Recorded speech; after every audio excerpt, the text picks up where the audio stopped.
Good morning students.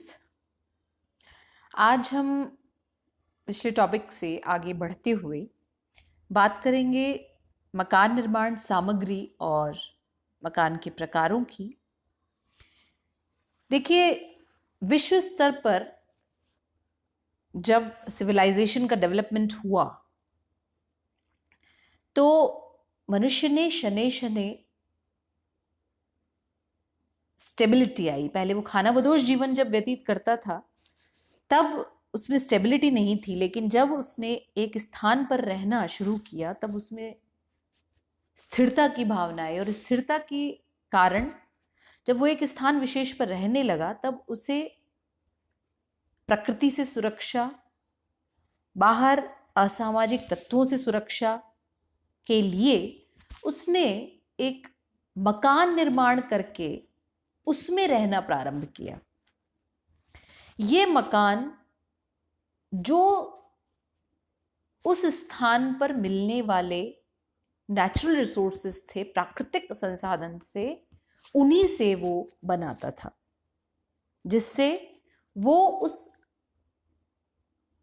प्रकृति के विभिन्न परिवर्तनों को भी झेल सके और मजबूती से उसे प्रोटेक्शन दे सके, संरक्षण दे सके।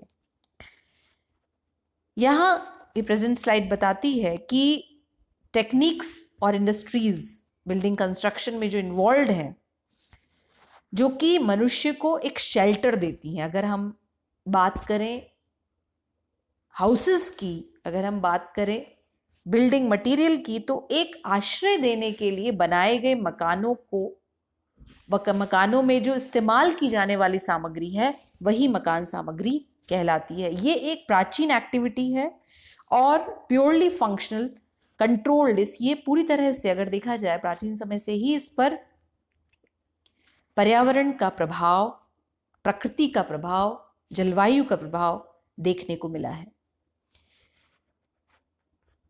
प्राकृतिक परिवर्तनों को अधिक से अधिक समायोजित करते हुए उन्हीं मकान सामग्रियों का इस्तेमाल किया गया।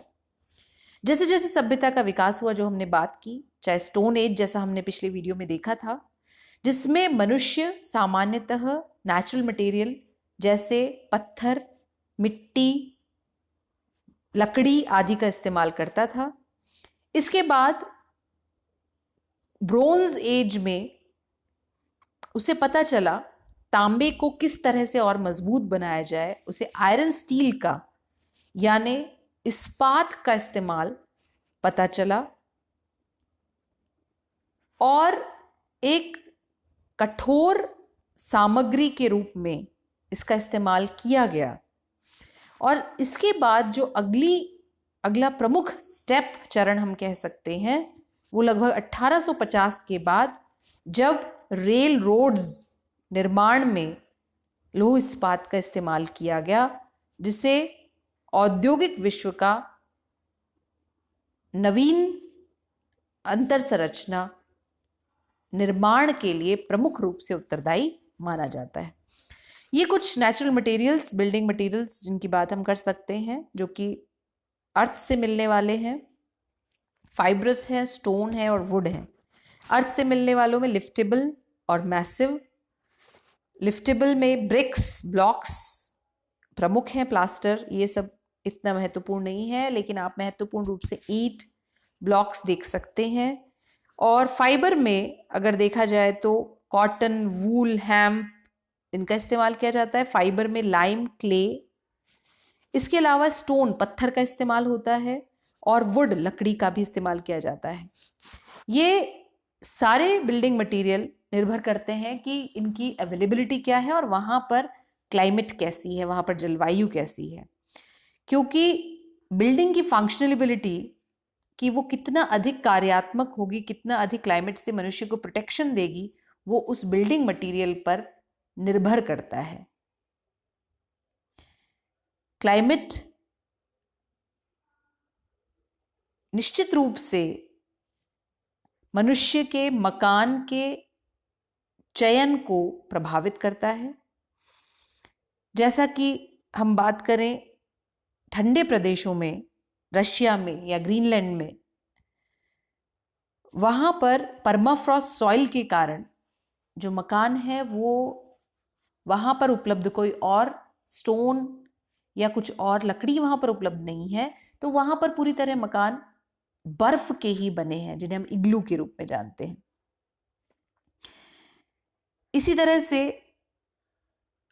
फ्रेम्ड हाउस, चैलेट्स कहे जाते हैं, माउंटेन्स, आल्प्स के जो भाग हैं वो पॉइंटेड रूफ इसीलिए बनाया जाता है ताकि जो बर्फ गिरे वो उसके ऊपर रुके नहीं बल्कि स्लाइड हो जाए।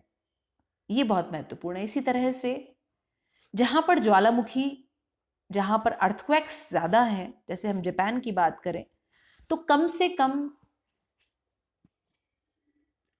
प्रभाव, कम से कम प्रकोप के लिए मकान वुड के, लकड़ी के बनाए जाते हैं। इसी तरह से जो फॉरेस्ट एरिया है, रेन फॉरेस्ट एरिया है, जहां पर जो जनजातियां रह रही हैं वो लकड़ियों की मदद से ही अपने घर बनाती हैं। इसी तरह हॉट एंड ह्यूमिड जो जोन है जिसकी हम बात करेंगे अभी, जहां पर ह्यूमिड क्लाइमेट है, वो मुख्य रूप से इस प्रकार उनकी छत होती है कि हैवी रेनफॉल्स यानी बहुत अधिक मात्रा में अगर वर्षा हो तो पानी वहां पर स्लोप्ड रूफ सुटेबल होती है। इसी तरह बिल्डिंग मटेरियल इनमें जो काम लिया जाता है वो सन ड्राइड यानी कि सन की वजह से, सूर्य की वजह से ड्राई हो जाए, और बैम्बू काम में लिया जाता है, क्ले काम में लिया जाता है, ये टिम्बर काम में, लकड़ी काम में लिए जाते हैं। इस प्रकार से अलग अलग जो वस्तुएं वो काम में लिए जाते हैं।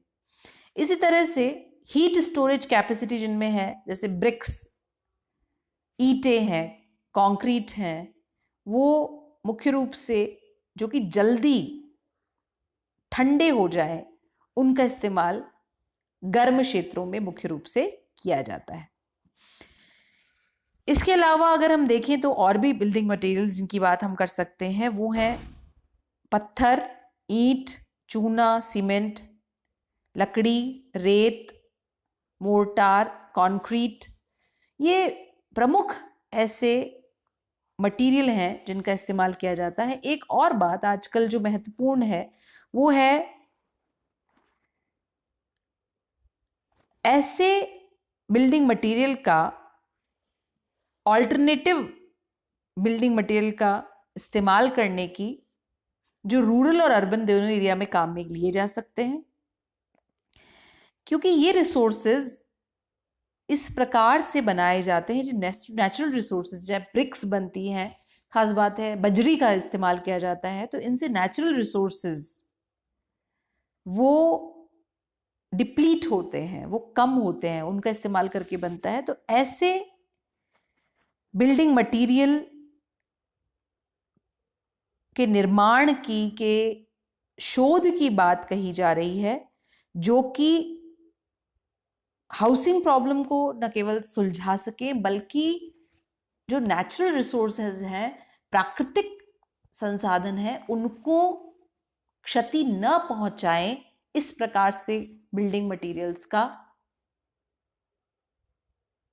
निर्माण करने की बात सामने आ रही है, जैसे ऑल्टरनेटिव या ऑल्टरनेट बिल्डिंग मटेरियल का नाम दिया गया है।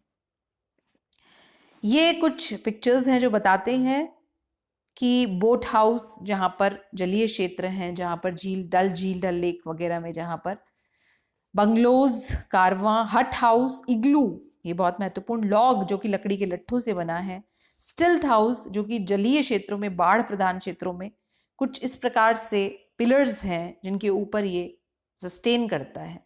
इस तरह से विश्व में अलग अलग प्रकार के जो मकान हैं, मकान सामग्री हैं, वो सुनिश्चित ही वहाँ के अवेलेबल रिसोर्सेज और क्लाइमेट के अकॉर्डिंग डिटरमाइन होते हैं ताकि मनुष्य को अधिक से अधिक सुरक्षा और संरक्षण का भाव प्रदान कर सकें। Thank you and take care.